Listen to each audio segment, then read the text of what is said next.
Tollywood హీరోయిన్స్‌లో Samantha social మీడియాలో చాలా యాక్టివ్‌గా ఉంటుంది. తన సినిమాకు సంబంధించిన అప్డేట్స్‌ను ఎప్పటికప్పుడు ట్విట్టర్‌లో పోస్ట్ చేస్తుంటుంది సమంత. అంతేకాకుండా తన సినిమా విశేషాలతో పాటు నాగ చైతన్య గురించి కూడా సందర్భానుసారంగా ట్వీట్స్ చేస్తుంది. చైతుపై సమంత తాజాగా ఓ లవ్లీ ట్వీట్ చేసింది. చైతు హీరోగా నటిస్తున్న యుద్ధం శరణం సినిమా టీజర్ సోమవారం విడుదలైన సంగతి తెలిసిందే. ఈ టీజర్పై చైతు ట్వీట్ చేశాడు. శత్రువులు ద్రోహం చేసినా, ఆశలు ఆవిరైనా, నా గూడు చెదిరినా నేను ధైర్యంగా జీవించగలను అని ట్వీట్ చేశాడు. దీనికి సమంత క్యూట్గా రీట్వీట్ చేసింది. నా హీరో చాలా గ్రేట్ అంటూ సమంత ట్విట్టర్లో పోస్ట్ చేసింది. వీరిద్దరి ట్వీట్లు నెటిజన్లను తెగ ఆకట్టుకుంటున్నాయి.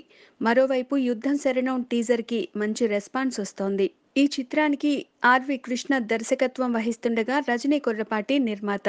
చైతు సరసన హీరోయిన్గా లావణ్య త్రిపాఠి నటిస్తోంది. శ్రీకాంత్, రావు రమేష్ కీలక పాత్రల్లో నటిస్తున్నారు. ఈ చిత్రానికి వివేక్ సాగర్ సంగీతం సమకూరుస్తున్నారు. Please subscribe. Hi, it's me Purna. Please subscribe.